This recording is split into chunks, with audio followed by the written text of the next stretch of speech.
International Media TV, television that listens to you. Hi, I'm Johnnie Burrell. Welcome to the program.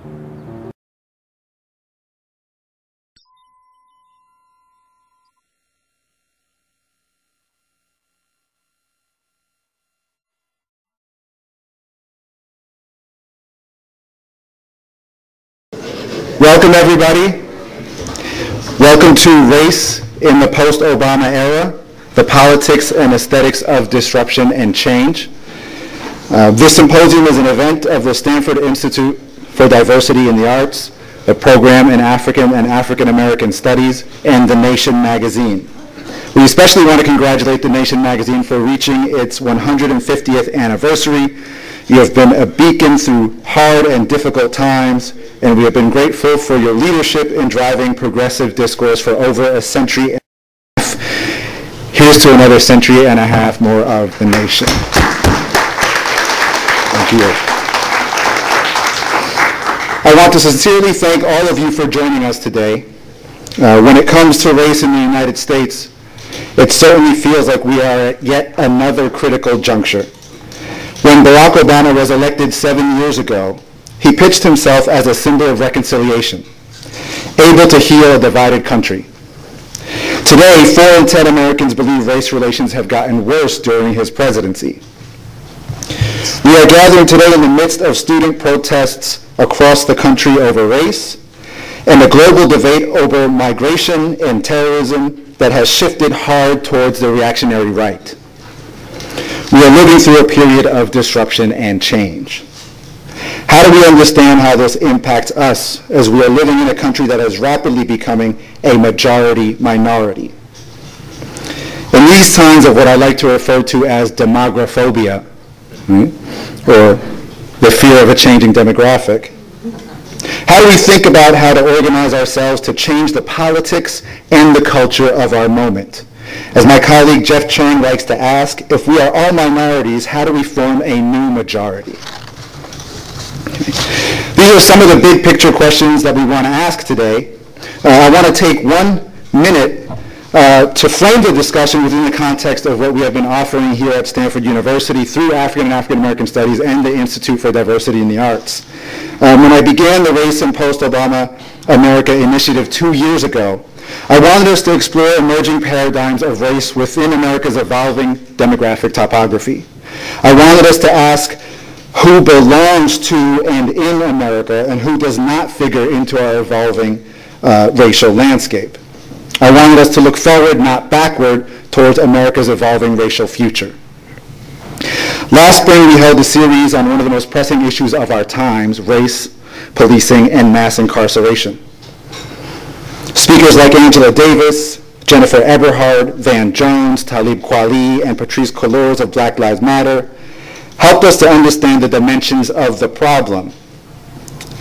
With over 200 students enrolled, we looked at institutional reform efforts and discussed the many visionary ideas being generated by justice movements such as Black Lives Matter to address this crisis. This spring, we will continue the inquiry by looking at culture and the role of arts and artists in making social change and helping us to see race in new and different ways. We will also look at the continuance of the culture wars and ask if this is a permanent condition of demographic change in America. Using Jeff's book, Who We Be, as our frame, we will hear from cultural leaders such as Ann Pasternak and artists like Carrie Mae Weems about imagining what less divided, more democratic new majority cultures could look like. Today we want to deepen those conversations.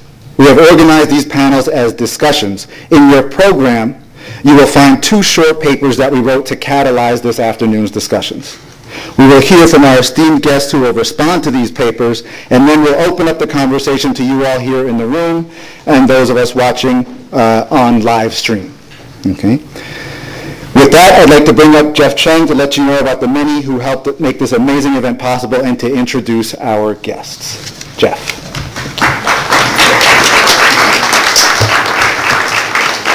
Thank you, Sammy. How's everybody doing today? Guys look great. Thank you so much for coming. You know, we wouldn't have been able to make this happen. This is an event that's been about 3 years in the making, actually.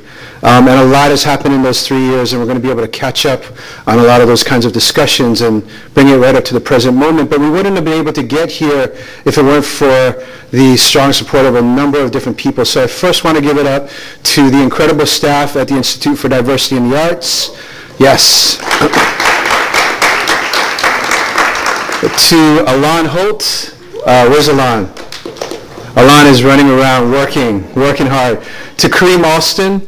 To all of the IDA fellows and interns, give it up please for them, past and present. I want to thank the hardworking staff of the program in African and African American Studies, to Cheryl Brown, and yes, please, thank you.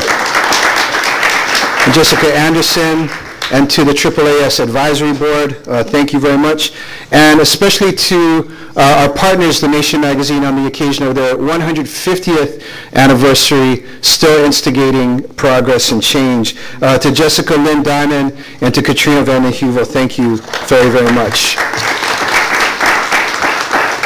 And also, thank you, a big thank you to the tech staff here at the Bechtel Conference Center. We've got a lot of moving parts here today, but we're going to make it all happen with their incredible help. Yeah, we should give it up for them too. The Race and Post-Obama Initiative is generously supported by the President's Office, by the Vice Provost for Undergraduate Education, the Graduate School of Education, the Center for Comparative Studies in Race and Ethnicity, the Clayman Institute for Gender Research, the Stanford Center for Opportunity Policy and Education, the Center for Race, Ethnicity, and Language, the Department of Anthropology, the Department of History, the Department of American Studies, the Institute on the Politics of Inequality, Race, and Ethnicity, Chicano Latino Studies, Department of English, Feminist Gender and Sexuality Studies, Modern Thought and Literature, Religious Studies, Theater and Performance Studies, and the Stanford Humanities Center. All of these folks gave generously so that we could have this initiative today. Now, with that, it's my pleasure to be able to introduce to you, very briefly, you got to see their bios in the sheets, and so we want to get right to the discussion, but we want to bring up this esteemed panel of folks to talk about race, policing, and mass incarceration. This includes some of the folks who have been very much in the forefront, at the front line of shaping our understanding of what's exactly happening in the country around race, policing, and mass incarceration. So first I'd like to bring up Mychal Denzel Smith of the Nation Institute, the Nobel Fellow at the Nation Institute. Yes. Mychal has an amazing book that he's working on, and he's been working around the clock on edits, and so so he joins us tired and weary and ready for action. So thank you for coming, Mychal. Thank you. Isabel Garcia, a hero of mine, coming from Arizona, a co-founder and co-chair of Derechos Humanos, based in Tucson and working throughout Arizona. Thank you very much, Isabel, for being with us today. Reverend Osaje Foseku, yes, visiting scholar at the Stanford Martin Luther King Jr. Education and Research Institute, and one of the folks who's been on the front line, literally, in Ferguson. Thank you very much, Sekou, for coming. We're going to also hear from Sekou and the Holy Ghost. He's an amazing musician during the intermission, so please stay around, stay tuned for that. And last but very much not least, old friend of mine, Rinku Sen, the president and executive director of Race Forward, the Center for Racial Justice Innovation, and the publisher of Colorlines. So let's get this started.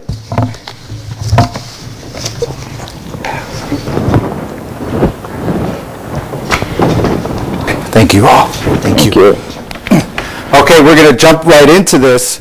Thinking Freedom Now, Policing, Mass Incarceration, and Racial Justice. In 1967, Martin Luther King Jr. argued that the triple scourges of America and the world were racism, militarism, and poverty.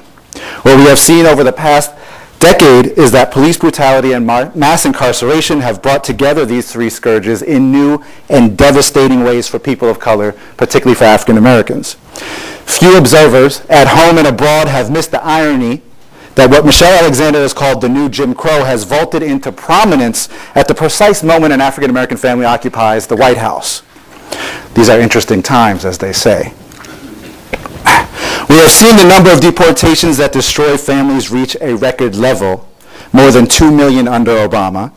Immigration detention centers are now the fastest growing sector of the for-profit prison industry. We have seen continued school closings in Black and Latino neighborhoods and the continued criminalization of youth and children of color and migrants. The school-to-prison pipeline only seems to have strengthened. We remember not too long ago, although it seems like distant history, when Officer Slam did what he did in South Carolina to that young girl in the classroom.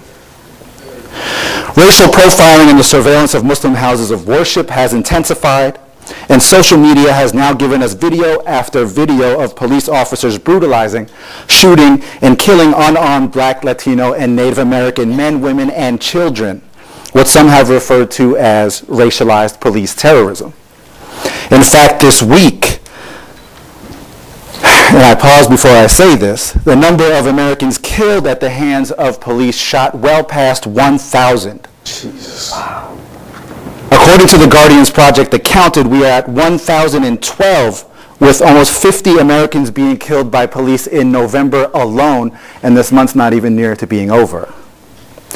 And yet, amid all of this, we've also witnessed the rise of powerful local and national social movements to hold those responsible accountable for their actions. Over the past year, we have heard the voices of Black Lives Matter movement raised against state oppression and brutality, mostly young voices on the streets of Ferguson, Baltimore, Oakland, on campuses like the University of Missouri, Claremont McKenna College, Smith College, Yale University, and right here with the Stanford 68. Yes.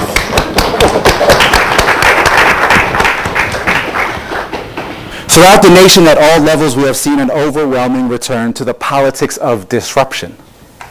Taken together with movements like Occupy and the Dreamers, these powerful justice movements remind us that while Barack Obama's electoral victory was indeed a major one, the electoral politics, at least in this reactionary moment in history, is still limited in its effectiveness at bringing the kinds of changes that our communities are demanding right now. As we move headlong into the post-Obama era, how will we see and think and organize for freedom? What are the politics and aesthetics of disruption and change? And to use the terms of my colleague, Jeff Chang, where can these politics take us all in our colorized futures? Okay. That's the framing, and we'll begin with our responses. Our esteemed guests have 5 minutes or so, don't panic, to respond to the framing of this panel for Thinking Freedom Now. Yeah, so we can begin. We'll begin with... Oh, we're going to start here. All right. Well, I think we have to begin reframing the conversations that we're having now around the way in which, like, if we're talking about policing and mass incarceration as sort of the prime issues of racial justice in this period, right? We have to not just name it the new Jim Crow. We can't just say that and then believe that we have then a framework for looking at this. We have to understand, why did the Jim Crow before exist? Why do we keep reproducing this sort of these repressive policies? What is the necessity here?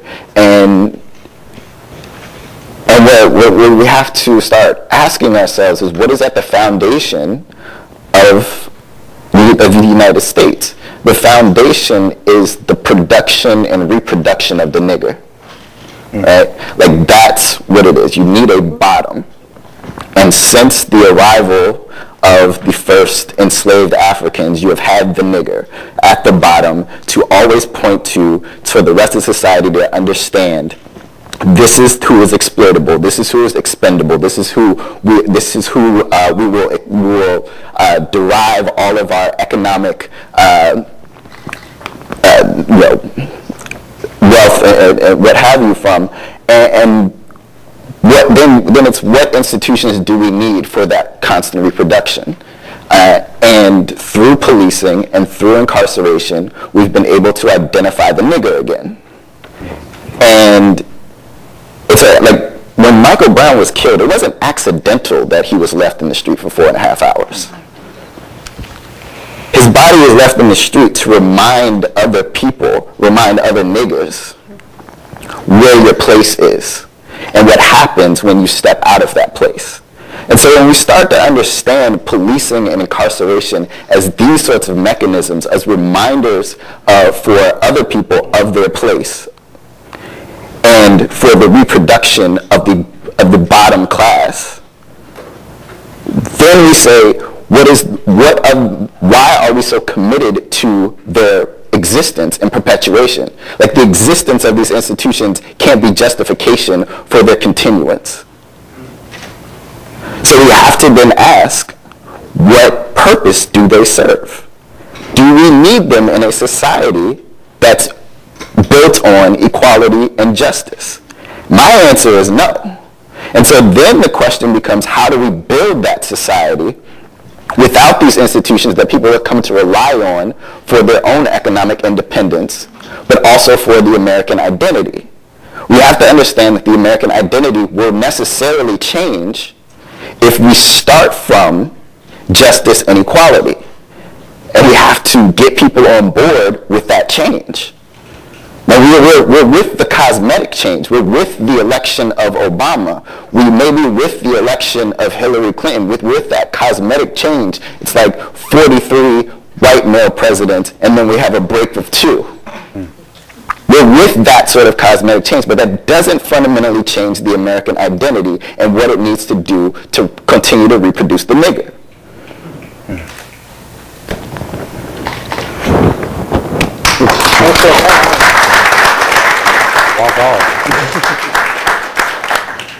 I want to thank you very much for having this very timely forum.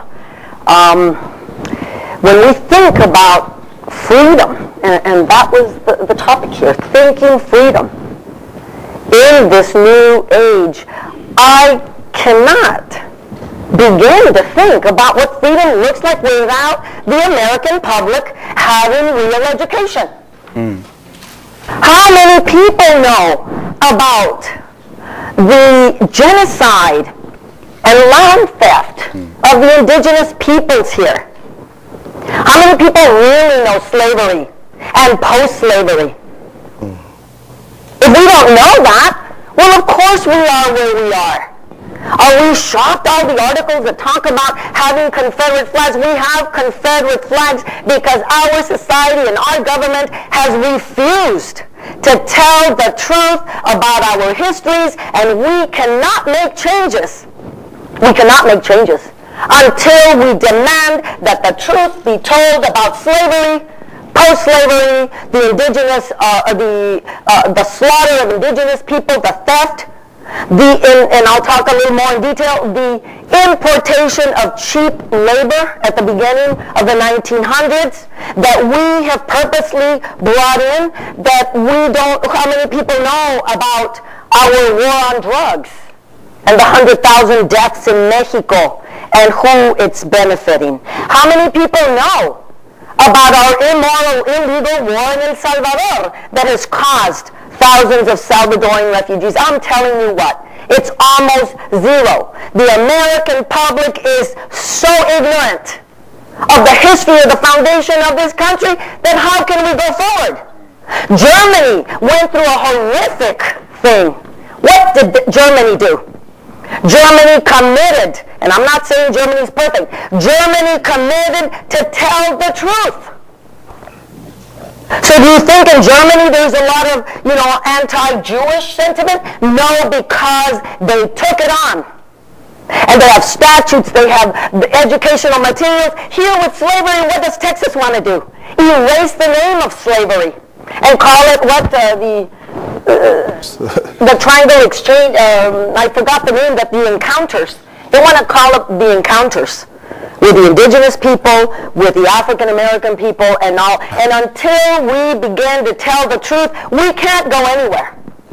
We can't go anywhere. And just as we've not talked about the history of slavery and post-slavery and all of what has happened even after civil rights movement, if we don't teach this history, we will get nowhere. In regards to immigrants, we know nothing. We claim we're a nation of immigrants, and we know nothing.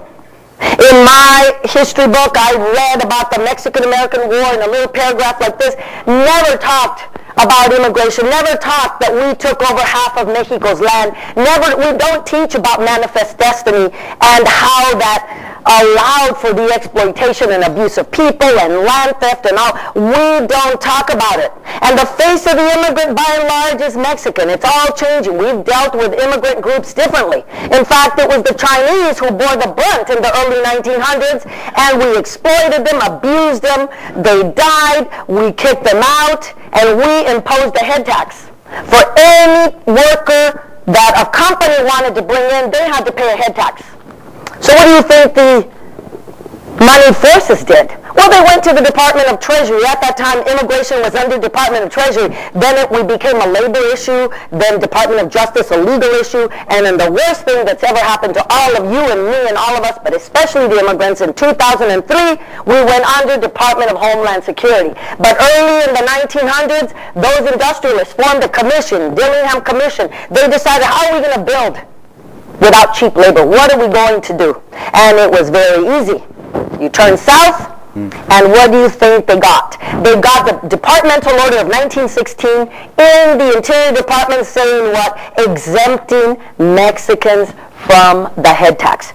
So when people ask you, why do we have 11 million people here, 6 million at least are Mexican undocumented immigrants?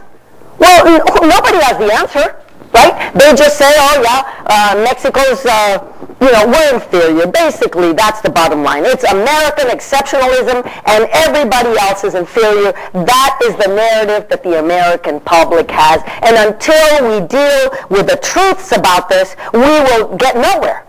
Do you know that we legalized the smuggling during, our last war? We didn't call them smugglers. We called them labor contractors, enganchadores, any euphemistic thing to cover up that it was the same thing. And now we're asked, everybody's being asked here, to give us more money for border security measures for the people that are trying to come in. And so we cannot go forward with any of this until we begin to know that history and to understand that race is used for economic reasons by and large, just as slavery and post-slavery, obviously, clearly, post-slavery, the black codes, Jim Crow, was for what? To control labor. So what do you think we're doing now with immigrants?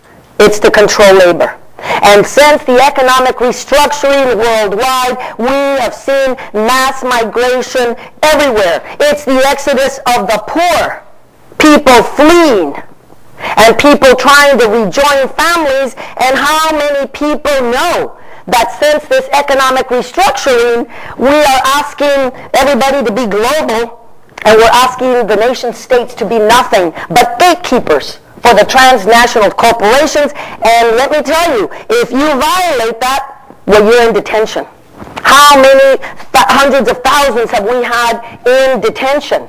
You mentioned the private prisons. I mean, I've got the statistics. I don't have enough time here, but the private prison industry is not going to sit on their thumbs or hands and say, oh yeah, well, the people in Illinois, New York, California want to reduce incarceration because, we don't have money for anything else. Do you think the prison industry is just going to sit? Absolutely not. The new target is who? The new one, like you said, the new disposable person. And now the migrant is that new disposable person along with you. And now we are using the criminal justice system just as we did post-slavery to control labor. Not only do we have, 35,000 people in detention, it's a cage. I don't know, we should call it incarceration, detention, jailing. We should call it what it is. It's caging of human beings. And by all definition, if you cage me, it's torture. It is torture. It qualifies as torture. It's anti-human. And the more we talk about anti-human measures being placed on groups, the better off we are. I used to say anti-immigrant. It's anti-human using immigrants right now. It's anti-human using blacks. It's anti-human on transgender, and on. The creation of disposable people is really clear in this country, and we have to stop it by going to its core. And the intersectionality that we all have to participate in is really clear. We cannot get into discussions of who's more oppressed than who, but identify those people who are feeling the worst. And for me, my bottom line are the deaths. Clearly.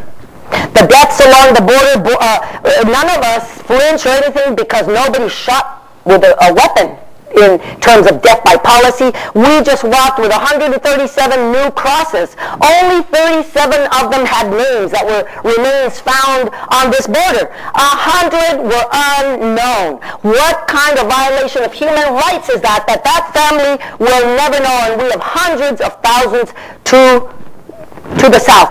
And Jose Elena was murdered. That Border Patrol agent was just charged with murder. It's like 1 of 2 times. But do I believe that he'll be found responsible?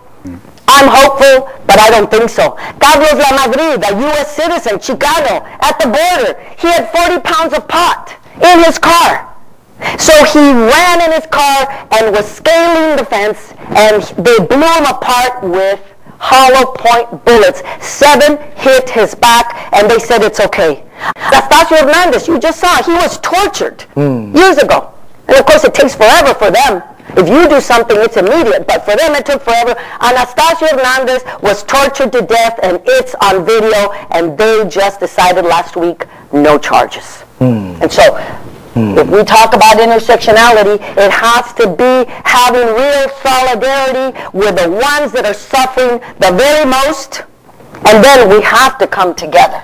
And these are really momentous times. I'm not surprised that any of this is happening because we have to surface. We have to surface. And the electoral politics and all of those lobbies, I mean, you know, I'm older. But a few years back in 2006 and 7, you know, we're described as the fringe and the radicals and what have you.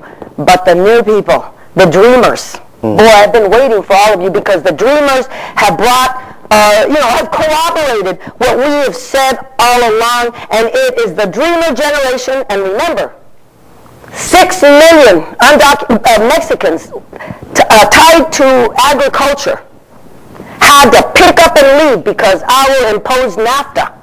And they picked up and left their hero communal and crossed unlawfully to the U.S., and then we blamed them for having done that. And so there's so much to discuss. Thank you so much for having this very, very timely forum. Thank you. Thank you. Reverend, I know you want to... You said 5 minutes. So I'm a 3rd generation Pentecostal preacher, but I'll attempt to be uncharacteristically brief. August 9th, 2014, we saw the end of the age of Obama and the emergence of the age of Ferguson. And the age of Ferguson is characterized by the Zeitgeist der Angst and the Zeitgeist der Freiheit, the spirit of age of angst and the spirit of age of freedom. And that one cannot understand Ferguson without situating it within a broader global context, which begins with the global collapse of the economy, in which 2008, some 40 million people go into poverty overnight. And we see 3 sentiments and responses to the global collapse of the economy. The occupation of public space. So West Florissant was our Tahrir Square. The rejection of traditional leadership. Al Sharpton can come on the street at night in Ferguson. Yeah. right? And we see this with the multiplicity of elections in Egypt and the new, what we believe will be a leftist government, we pray, in Tunisia, as well as the rejection of the vicious Israeli occupation in Jerusalem now, while young people are at the same time critiquing the PA. So rejection of traditional leadership. And then if the popular understanding of the civil rights movement in the context of the U.S., and we say popular, not necessarily that there were not ideological differences and nuances, but the popular rendering of the civil rights movement in the U.S. was about the integration into a system. At this historical moment, that system is being called into question. And we see it all over the world. Part of the struggle that we see with the Arab Spring is a calling into question modernity, because one could argue, and I believe Zizek is right, that what we see with the rise of fundamentalism in the Middle East and in the United States has to do with the failure of modernity, not a rejection of it. And so when we look at these three sentiments at work in the context of the age of Ferguson, and we say, and I am careful to call it the age of Ferguson versus the age of Black Lives Matters, because Black Lives Matters is a supplication, it is a prayer, it is an affirmation that only the historians are going to be able to determine whether or not this was the age and the era of Black Lives Matters. And so what is unique also about the age of Ferguson, that it is the first time in the history of black people since the slave erections that primarily the black lumpen proletariat have set the terms of debate in the public discourse. Poor, working class, black folks took to the street, niggers, and made America pay attention to their humanity. And that the after effect and aftermath that we see of this is we see it at Mizzou, because many of those students who were protesting Mizzou were in the streets with us in Ferguson. They're right now in Minneapolis, where police are viciously attacking protesters, using rubber bullets and mace on them. Many of those protesters spent time with us in Ferguson. And so what we've seen, there is a Ferguson effect. And that Ferguson effect is that we just not going to take it no more. That's right. That wherever young people find themselves and oppressed people find themselves, in fact, they did hands up in Sarajevo. I don't even know if there's black folks in Sarajevo. Black folks everywhere. This is true, black folks are everywhere. Probably some Jamaicans, right? Jamaicans everywhere. Ghanaians, Nigerians, they're everywhere. So the reality is that we're at this historic moment whereby that the very nature of social movement looks different than it looked in the past.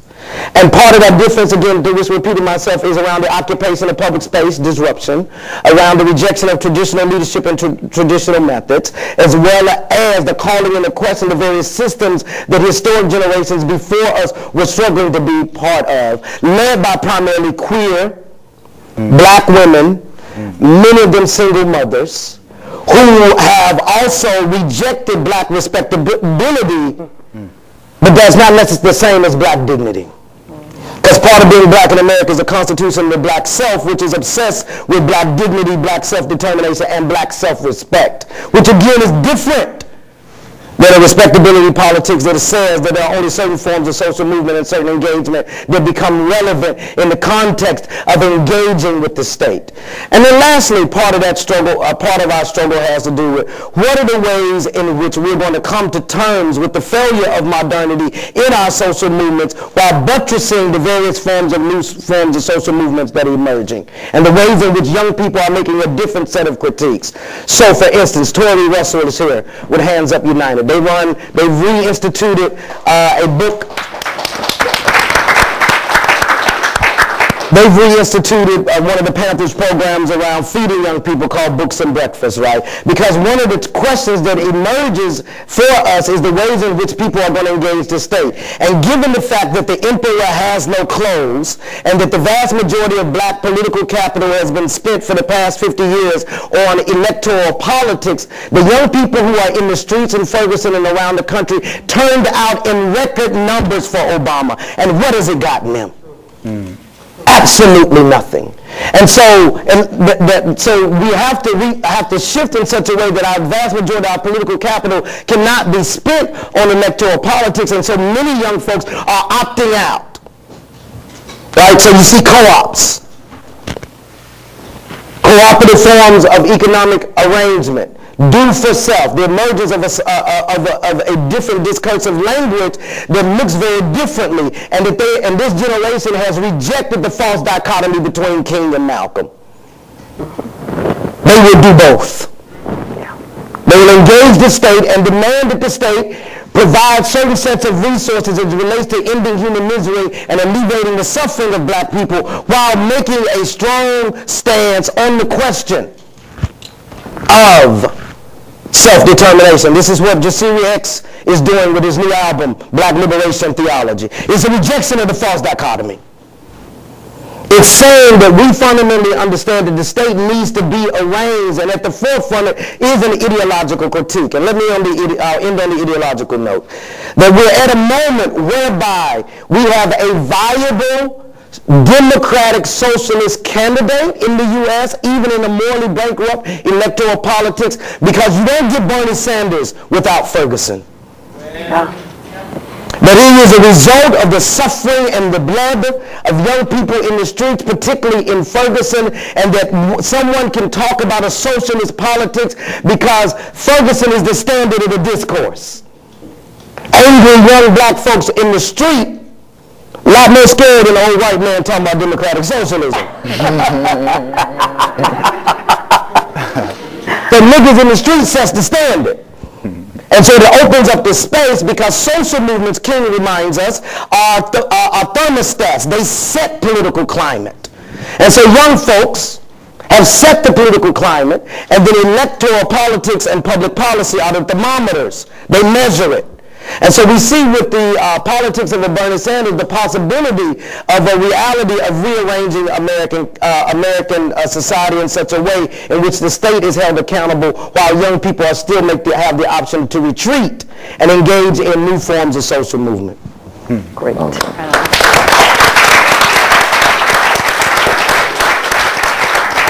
Thank you. There's no way to follow these three people without a set of notes. Oh, but between those two, I'm about to go sit in the audience. So I am from an organization called Race Forward. We publish Colorlines, and Colorlines, incidentally, has a new website out today. I'd love for everybody to check it out. And what we do at Race Forward is three things. Our goal is to generate the awareness, solutions, and leadership required to achieve racial justice. And we do that by producing media research and something that we call practice, where we engage with all of the people around the country who are trying to move the needle on racial justice. We do trainings, we do coaching.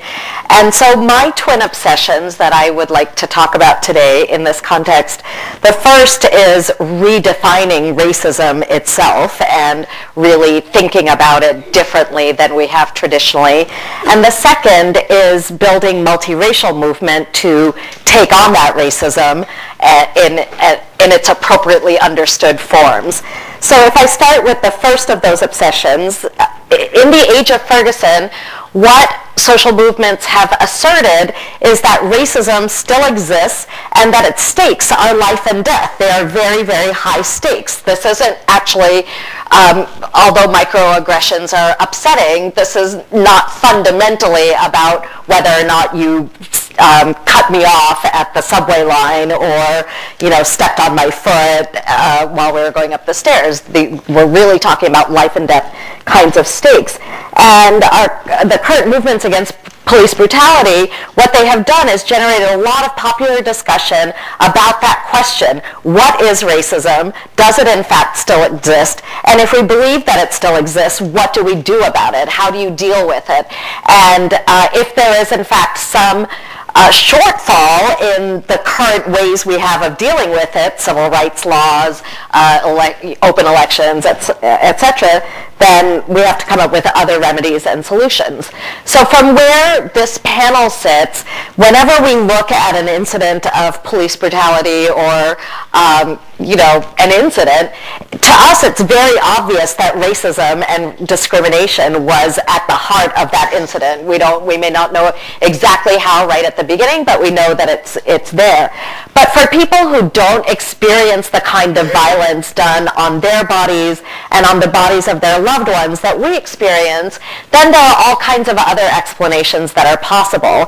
And the most harmful of those other explanations is that it was that person's own fault, that they went to prison, that they got shot by the cops, that they were deported, that they lost their kids, and so on. It is their own fault.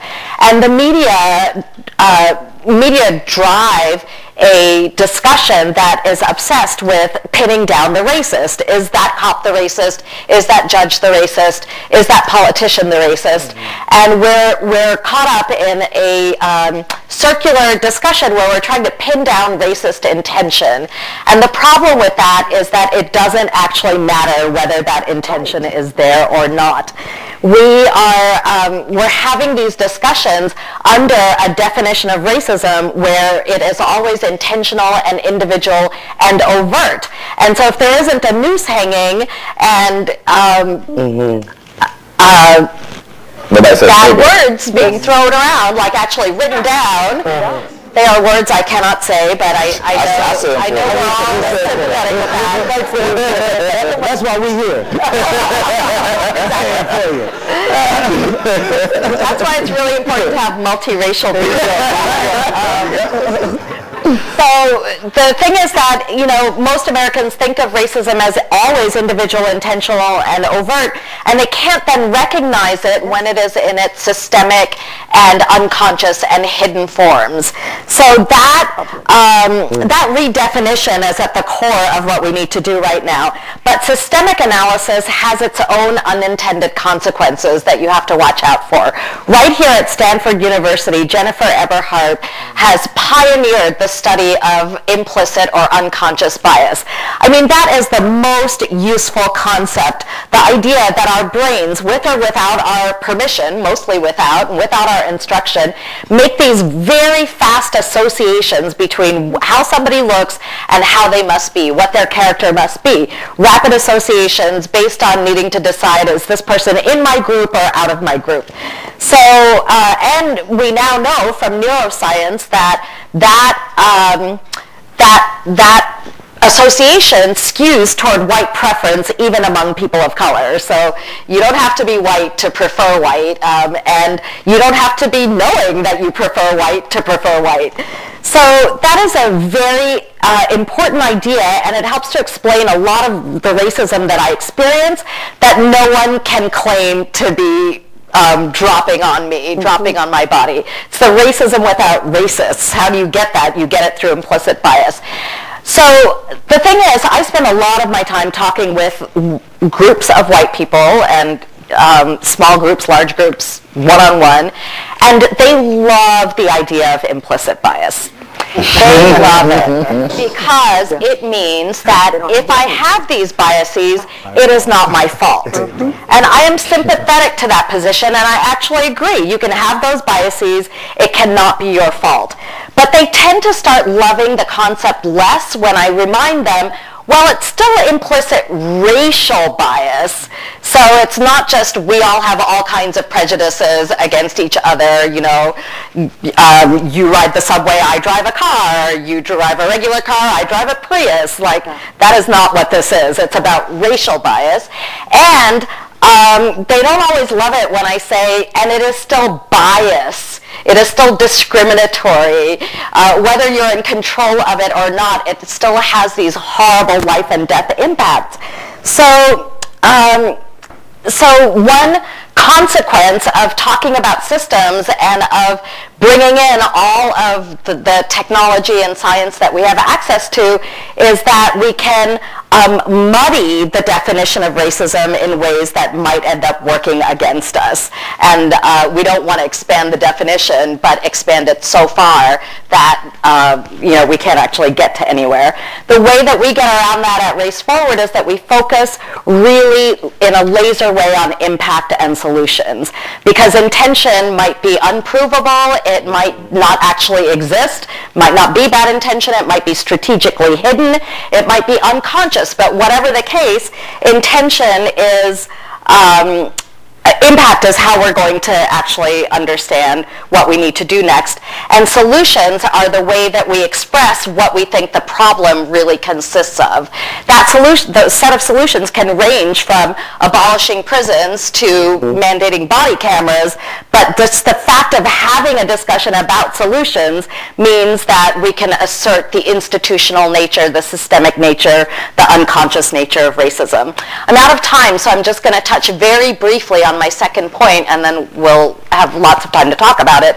And that is that without multiracial movement, with multiracial movement, if we attack these new forms of discrimination, we will simply get more traction, we will win more, and we will have more constituents. We can certainly win important things by being a black movement against police brutality, a Latino and Asian movement for immigration reform, a Native movement for sovereignty. We can win things in our individual movements, but we can win more if we are together. We can raise the stakes if we are together, and I think raising the stakes is important. There are a lot of sophisticated things I could say at this point about how we have common enemies and about changing demographics and the complexity of emerging identities and about how we have common experiences of being hunted and then being blamed for the violence that is done to us. But really, the most important thing I feel like I can say right now that is not going to sound sophisticated is that the people populating these movements need to make friends with each other. We need to have deep, abiding friendships and relationships with each other, because those are the relationships that enable trust, and trust is what enables the very hard conversations we have to have about how to deploy resources, what to demand, how to frame these fights, and how to move forward. Those are the relationships we need to have when our mayors say all lives matter or don't send me any more refugees. When our mayors say things like that, and we have to stand up for each other, it's going to be far easier to do it if we have a close set of relationships that prevent us from walking away from each other when the system tells us that we must. Thank you.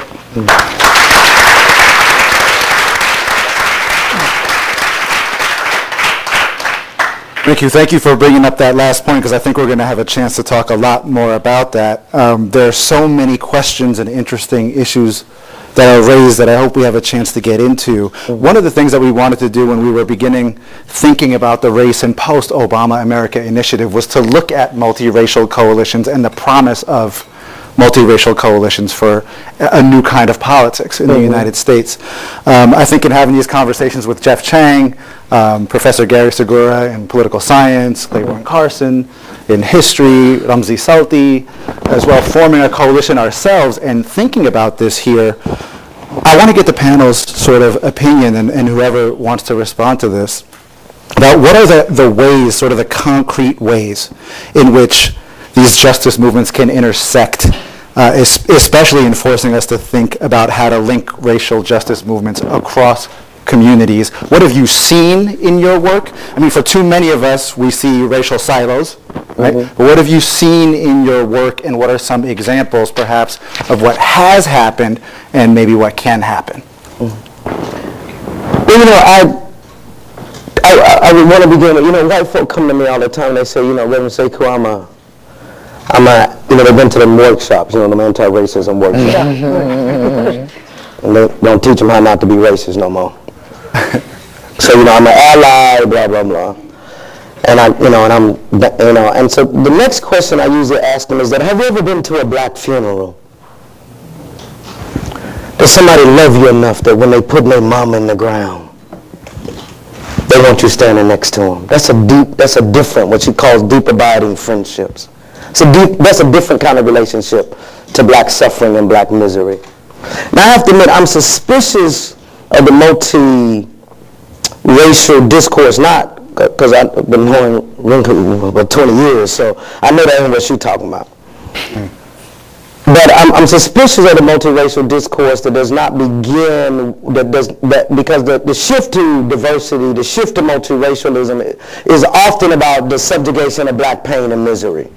So what you do is get, you know, a diverse room of bourgeois people. So you get some upper class black folks and some upper class Southeast Asian folk in the room, and we talk about as diverse. but there's no really diversity of experience. They all went to the same kind of schools, particularly the place like here at Stanford. They all, kind of went to the same schools, right? So it's like a crayon box, but it ain't justice. Yes. I'm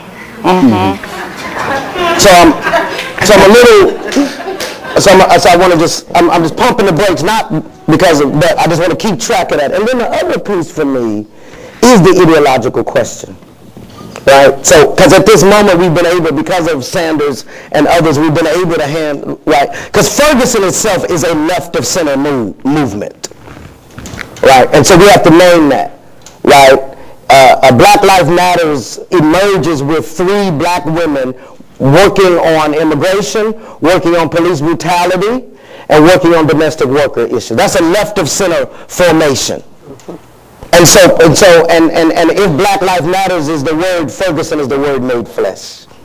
And so what we see is that for me the ideological question has to be right. So you can't talk about Black Lives Matters and be progressive on everything but Palestine. Right. Just a different moment. The consensus on Israel is broken. 250 Palestinians marched with us. It's the Palestinians who tweeted us and told us how to deal with tear gas. We've sent delegations from Ferguson to Palestine. And so the ideological question has to be brought in the burn. When I met Dr. Carson, right, we were at the wall of Jericho in Palestine. He and I were tear gas together in Nabi Saleh. And the same company that makes the tear gas that was shot at us in Nabi Saleh is the same company that makes the tear gas that was shot at us in Ferguson. Same company. That vast majority of the police forces, of the 60 police forces in the greater St. Louis area, were trained by Israelis. When we were in the streets of Ferguson, when the first day I met Tori and I saw what they were doing, I said, oh baby, they're running Israeli tactics on us. Because I had seen it in Palestine.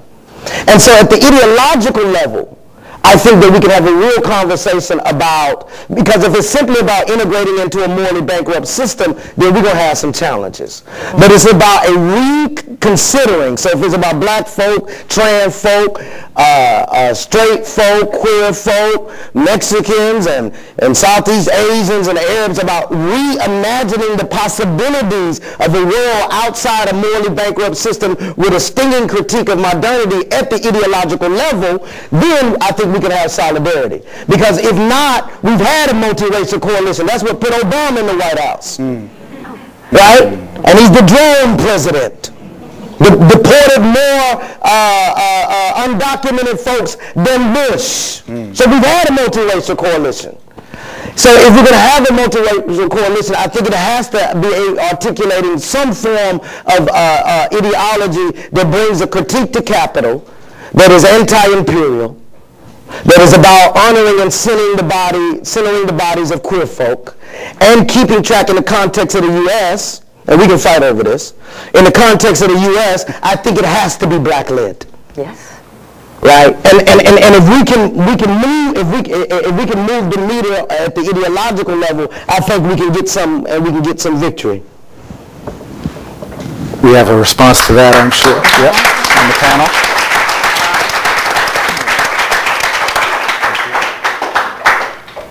There's so much to say. I do want to point out an example of your criticism of diversity. As some of you know, Arizona is one of the most regressive states, the home of SB 1070, and many other things.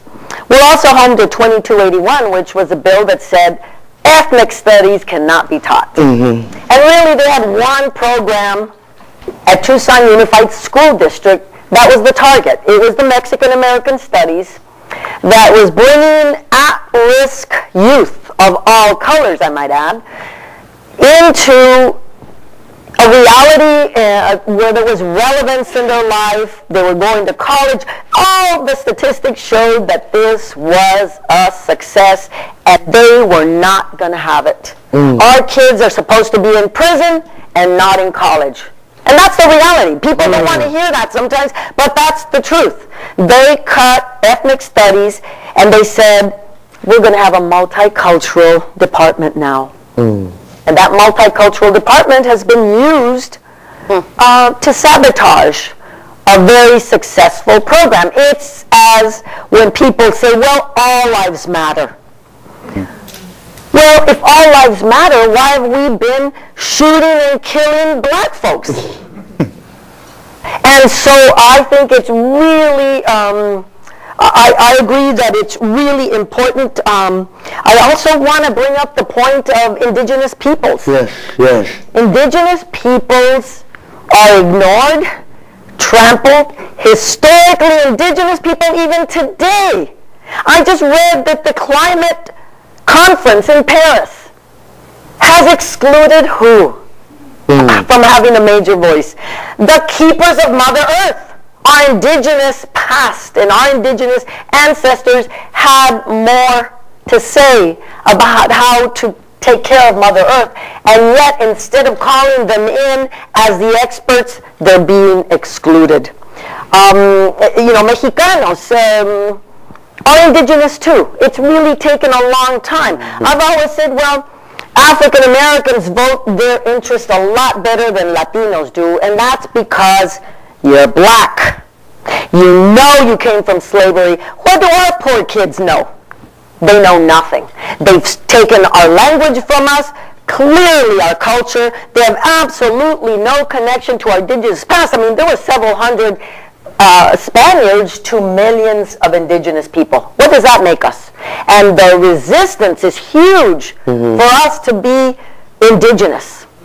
And yes, some of the indigenous folks say, wait a minute, but you're not indigenous. Well, it's really worse, because at least some indigenous folks have a sense of their own history. Chicanos, Mexicanos have no sense of history. The other thing I wanted to talk about is that you cannot be a progressive at all, and we need to call out everybody, especially given the topic here today, of anybody that's part of the caging system, the incarceration process. It really is one of the most important issues. In 2006, we saw the mass marches of children, undocumented people, and of course we knew there was going to be co-optation, oppression, and all of it, right?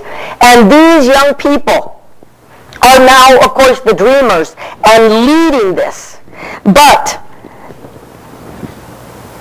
I believe that if we're going to talk about thinking freedom, all of us have to come together with what freedom means. And there's many things in freedom, but to me, I'm a criminal defense attorney by practice. And that's because I believe in being free. I don't want you to question me. I don't want you to stop me. I don't want you to arrest me. And yet, in 2006 and 2007, we were demonized because we said we don't want enforcement. And the broad immigrant rights groups that were funded by foundations and all, what were they saying? Legalization. That's all we spent $30–40 million on calling for legalization, and we never said anything about enforcement, and we didn't get one extra visa. And how much enforcement did we get? I also pointed out at the time, if papers did it, what good does it do an African American young man? He's got citizenship. It means nothing to have papers if we don't have any political power. So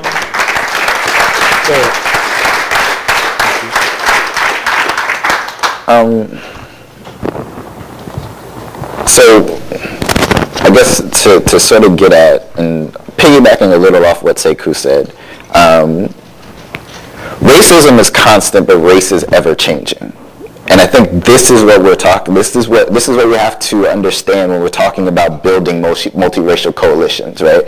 And why some black folks would be a little skeptical about the possibility of this, because the idea of building a multiracial coalition against injustice, and I've been lucky that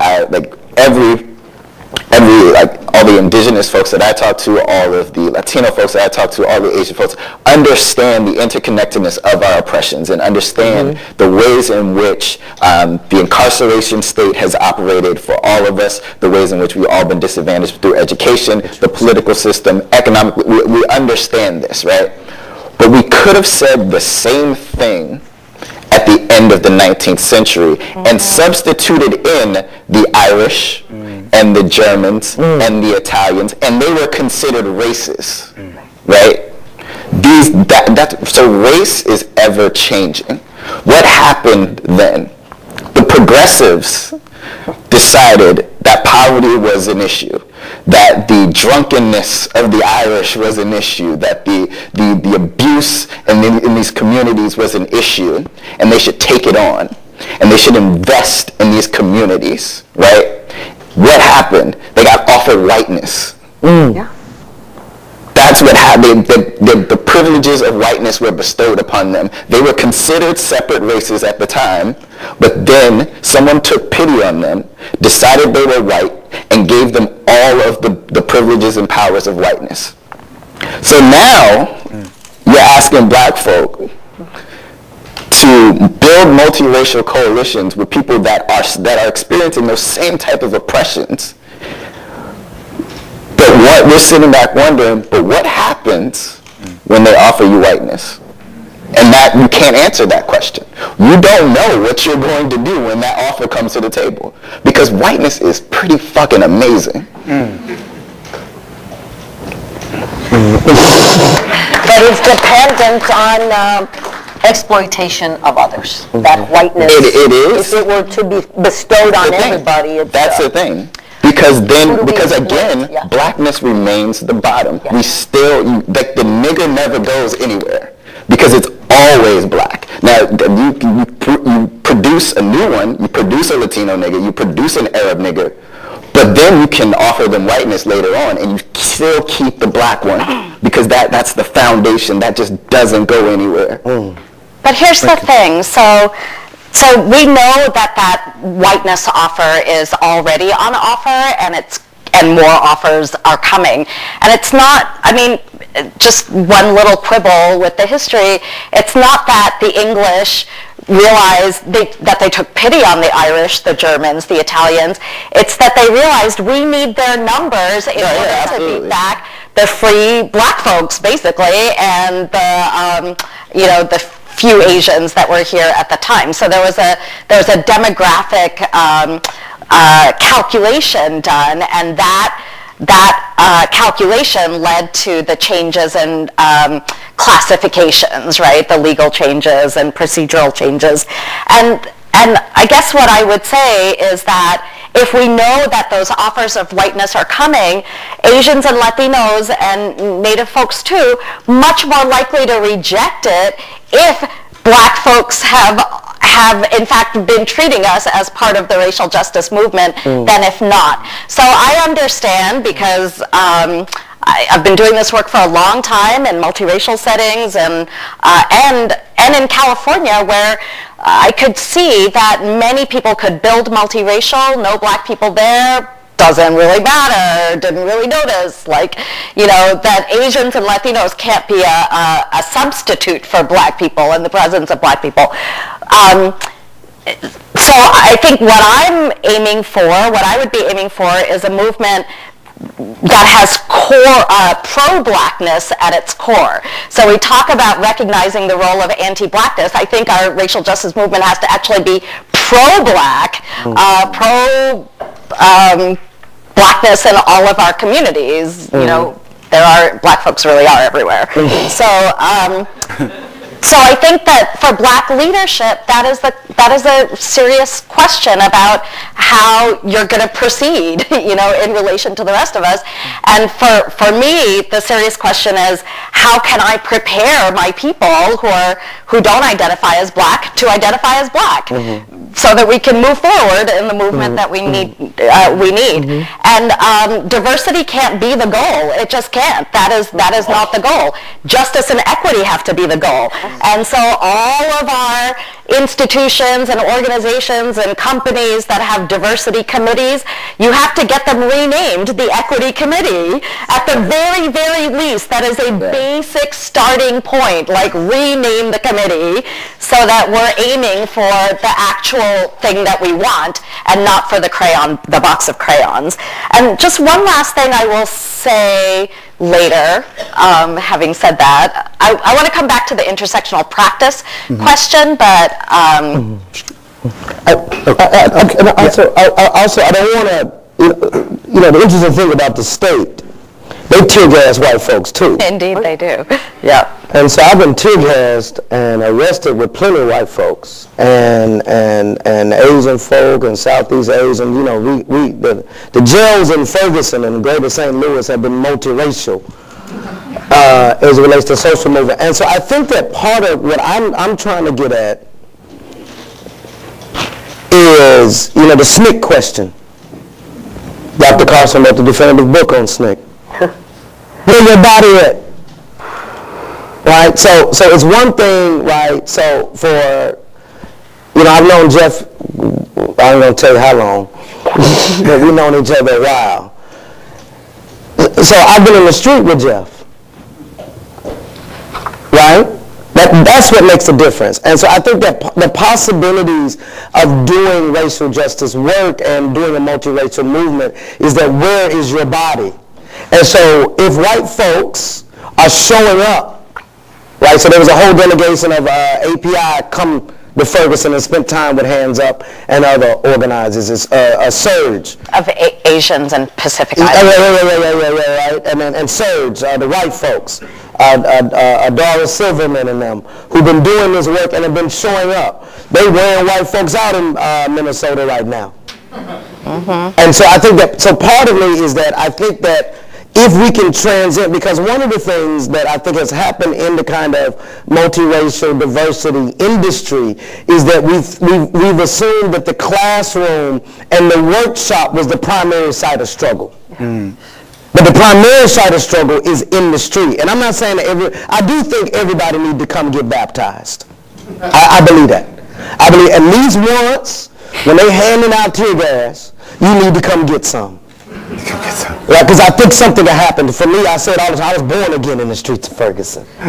Right, and so I think that wherever the state violence is being mediated out the most, particularly in response to social movements, we do need white folks and non-black folks there. In part, sometimes they don't whoop y'all as bad. Sometimes it gives us a break.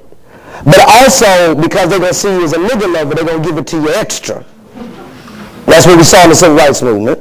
They're going to give it to you extra. And I believe something happens to you. And so I think that the physical and the existential experience of encountering state violence in a voluntary way can help make the kind of bonds that are necessary for a sustained multiracial movement. And I've seen it and I've lived it.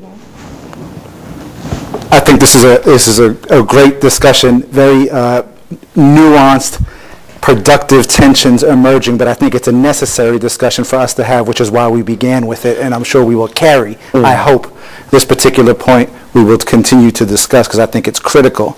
And I think it's critical in relation to, I know we have time for Q&A set up here, so we make sure we have and I want to add something too. Microphones set up for Q&A as we set up, but I do want to say this is a critical issue because we're a year out. What are we a year away from now? An election? The election, 2016. Okay, we're a year out, less than a year out. Can we get it over with? Yeah, can we get it over with and move on past the election? We are here discussing these issues in part because we're thinking about race in the post-Obama era. Okay, we began thinking about this as soon as the second term. Okay, now we're thinking post-Obama. I want to talk a little bit about, I get a sense of what the ideological commitments are from the responses, but I do want to talk about how do racial justice movements now position themselves in relation to the electoral politics process. I think we talk about sort of some of these concrete ways forward, Okay, we can start, that's a difficult question, okay, but it moves, so it takes the ideological and moves it into another arena I want to suggest. So how do we begin to think about the politics of insurgency and movements in relation to electoral politics as we move forward? And then we'll have time for a Q&A setup. Are we supposed to answer that? Yes. That's not the easy question yet. Well, I think that I agree with you. I wish the election were over, but I think it does give us an opportunity, as tough as it sounds. It's an opportunity, I believe, to bring into question the issues we have here today about thinking freedom, mass policing, hyper-policing, incarceration. Those are critical issues that we have to address. One of the beautiful things, too, about Ferguson, in addition to so many other things, is that Ferguson caused a Republican congressman to go on TV and say with shock and horror, "Oh my God, police are militarized." Oh my God, I've been yelling that the Border Patrol is a civil law enforcement agency, but because it's the border and illegals and wetbacks, we didn't care that we militarized and used the Border Patrol in order to normalize, to build, and then we passed it on to our local law enforcement. And so we have militarized ourselves. The border has been used. And from my perspective, in terms of this electoral politics, is that they must not use the border as a way to and throw us under the bus over and over and over again. How many of you know what's the most common federal criminal prosecution across the country? Federal crimes, right? Horrible people. What's the most popular federal crime? Does anybody know? No. That's right. Entry and re-entry after deportation. 1325 is illegal entry. 1326 is illegal re-entry.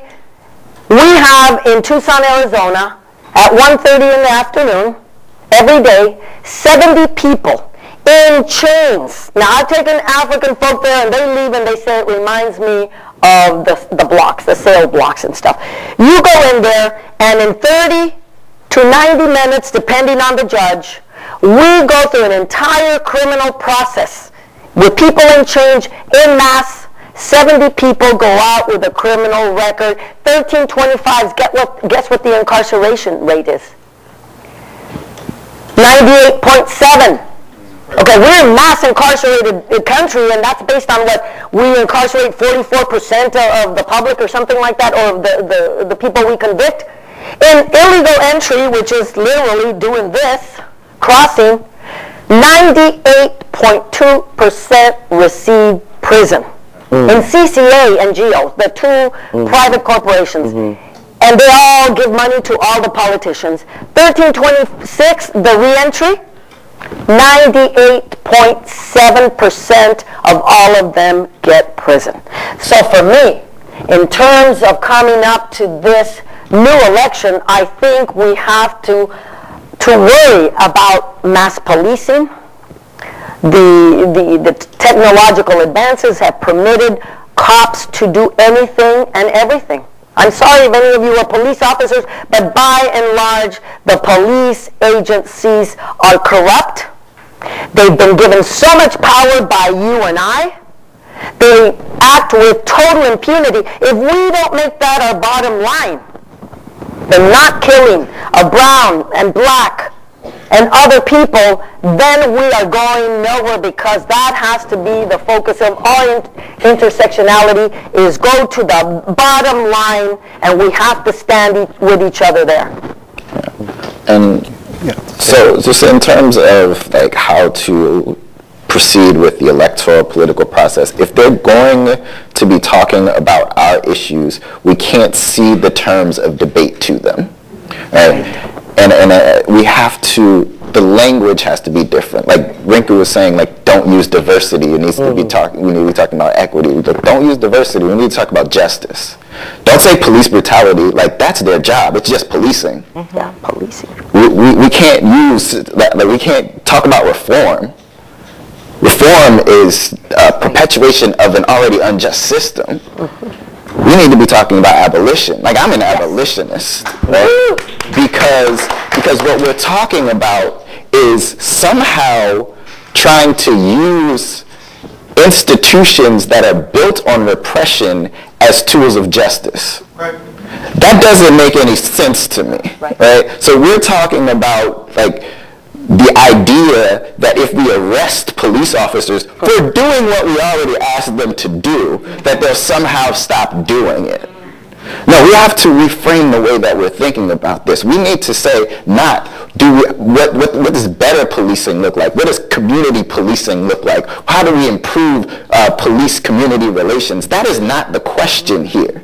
That is not what is at stake. Yes, sir. Yes, sir. Exactly. Yes. What's at stake is our freedom. How do we get there? And I don't believe in a world in which freedom exists and the police do. That's right. Right? And so how do you establish that world? Those are the questions that we have to be asking. How do we directly first divest police from our communities, because we've been criminalized so much that they're there to enforce these racist laws? And then how do we say to the people that are concerned about, like, because all of us are, like, again, it's so infuriating. It's like, what about the black on black, whatever it is, right? Everyone wants the violence within our communities to end, but we have to say, why does it exist here at the rates that it does? And it's because of the prolonged divestment from our communities, the resources that we need to thrive. So what does that reinvestment look like? Those are the questions that we need to start asking these politicians in this electoral, when they want to talk about our issues and they want to win our votes.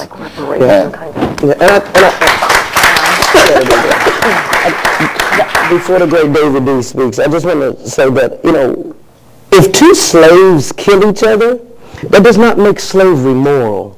Right.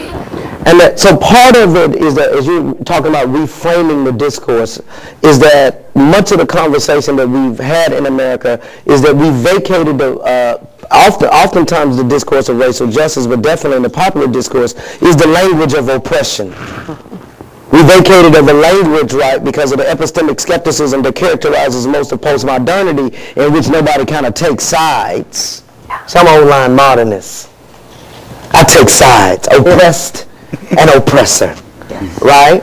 And so that part of it is that we have to be, I think part of our language also has to talk about black people as an oppressed people in the context of the American empire, even though we got a black face as the head of the American empire. And also over the secret prisons. A black man runs the secret prisons for the country. But we need to, I think we have to talk about languages of oppression, and what you're saying about calling into question the very nature of policing. This is why Campaign Zero has gotten so much traction. But ultimately is a neoliberal reform. And I'm saying I love the folks who are pushing it. I think they need to be pushing it. But I'm saying let's name it as a neoliberal project that is not calling into question the very nature of policing. And name it as that, and then we can move forward. But it can't be the center of the work. The center of the work has to be those of us on the outside need to be calling for ending policing. And that if we emerge with Campaign Zero as the reform because we flank left, then we got somewhat of a victory, right? Our comrades want a guaranteed income. We got Social Security, which ain't that bad. But you can't start as Campaign Zero as claiming it is the most radical formation. We have to start by flanking left, saying end policing, and if we wind up with Campaign Zero, we might get some victory and get a little bit of this foot off our people's neck. David.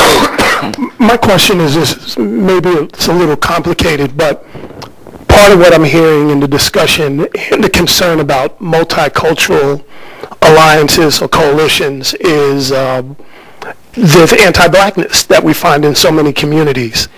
And it gets complicated in the sense that we have black people who will exploit blackness to get their own gain and will do it in a divisive way. So there are well-to-do black folks that ain't trying to integrate, except when it's convenient. And so they have an anti-Asian, an anti-brown sentiment, and you find a lot of well-to-do Latinos and Asians who definitely have anti-black sentiments. But what happens is some of those folks get mic time, they get airtime, and they define the terms. And so how do we start to, what does anti-blackness ultimately look like? It can't be some of the folks that I see that have visibility whose politics are backwards as hell. And it can't be the folks that will circle and apologize for Obama in spite of his deportation policies and all those other things. So how do we discern that?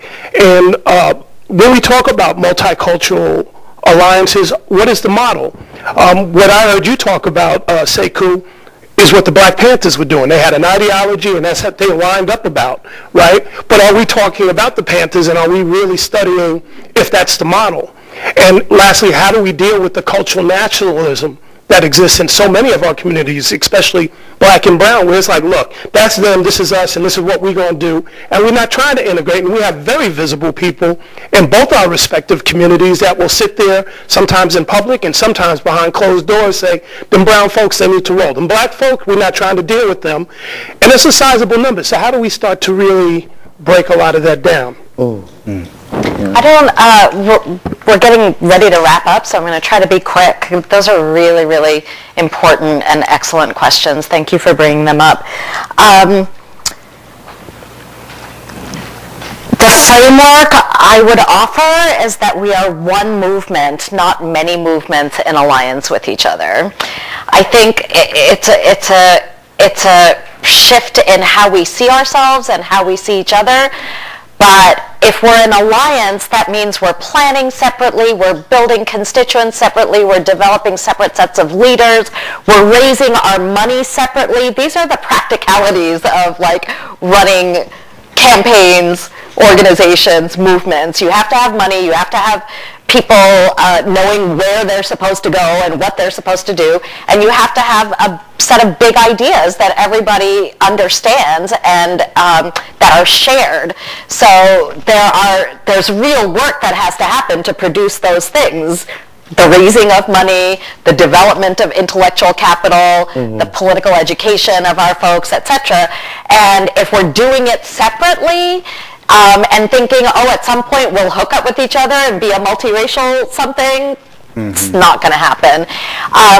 It's really challenging to do it together, and I'm not saying that monoracial spaces can't exist. They're important and they should exist. We have to have them. But you can be monoracial and be building toward multiracial motion or not. That's a choice. And as we're doing our organizing, it's a choice that I think we should actually put on the table and make deliberately. And just the one other thing I'll say is that in the actual doing of the work, you don't always have the other kind of person standing in front of you saying, make sure you get deportation in there and make sure we're fighting, we're taking abolitionist positions. We have to be able to apply a lens that represents another, an experience that isn't our own, even if the person who embodies that experience is not standing right in front of us. It's still our responsibility to apply the lens and use the lens to then make decisions and make a plan. Briefly, it ain't in the brochure, but anti-blackness is the key to the American dream. So everyone adopts it because that's how you get accepted into the system, right? And so black folks can adopt anti-blackness as an ideology and then find acceptance. But to the point about like building multiracial coalitions, because ultimately I'm with Rinku. I believe that this is something that can be done, and it goes to what Sekou was saying about if justice and freedom are at your core, then we're going to fight for you, because the idea then is not justice and freedom for me. And I think that that's where a lot of people get caught up. And this is where intersectionality is important in understanding that not everyone's always going to be at the table. And you have to understand where all of these different identities sit. And it's not just going to be Michael Denzel Smith wants justice and freedom for Michael Denzel Smith and everyone who embodies identities that look and sound like mine. I want justice and freedom. So that means the breaking, when I say abolition, I'm not just talking about freeing the black men behind prison. I'm talking about the abolition of prison as a means of freedom for the black trans women that are being misgendered and locked away in men's prisons and being subjected to other forms of sexual violence and violence that denigrates them and dehumanizes them. And I'm talking about abolition of those detention centers that are dehumanizing people coming across the border. And that's because justice and freedom are at the core, and it's about all people. But I understand that anti-blackness has to be centered because anti-blackness is key to the American dream and can seduce you. Thank you. Yeah, my question revolves around sort of like the cyclical nature of these kind of conversations in the American psyche. So this isn't like the first time when America has had these like an increasing frequency of like these kind of conversations, right? We've had them immediately post-slavery. We've had them like post-World War II with the end of the vagrancy laws. We've had them in like the 60s and 70s against, then Jim Crow. And it feels as like we're still kind of like in the same place having these same kind of conversations about these same issues, right? It's 2015 yet with, you know, almost alarming regularity, every 6 months there will be a new snuff film, including a black male or, you know, an immigrant being shot down by the police, right? Within the African American community, you know, we have unemployment, where if you actually include all of the numbers, not just the people who can't get jobs, but want them and can't get them, like it's 30, 40, 50%. Like this isn't like the first time like we've had these conversations, but there is a moment of opportunity, right, in the post-Ferguson era. And what I'm wondering is what needs to be different about this emerging social movement such that the gains that we make actually become entrenched in society and we aren't having these same conversations 20 years from now? That's a great question. I mean, the thing is, though, we will be having them 20 years from now. If our goal is justice and freedom, and the opposite of that is oppression and some other word that I can't think of right now, like those are fundamental human things. So but I am going to answer your question, but I do think that we don't really do ourselves a lot of favors when we bemoan the cyclical nature of these things, because that is just the way it is. We live in reality. We have to fight in reality, and that is reality. It's forever, the rest of humankind's existence, we're going to be debating these things and thinking, oh, how come 500 years ago that didn't get dealt with?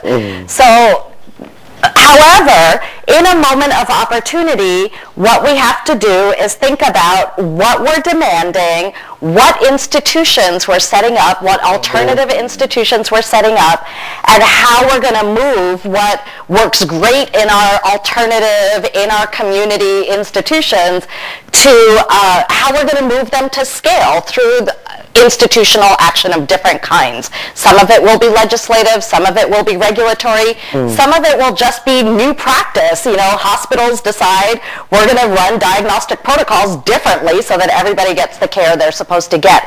So, but the mechanisms have to be modern. So our definition of racism has to be modern, and the mechanisms that we do that work through. The sharing economy wasn't something that was called that 50 years ago. Now we've got something called a sharing economy that actually generates a lot of oppression and exploitation. So we have to deal with modern mechanisms, but still institutionalize the changes that we want and that we have been generating in our communities already. Rinku Sen. Thank you. Sorry. Thank you. President Sekou. Mychal Garcia. Woo! Michael Denzel Smith. Yay.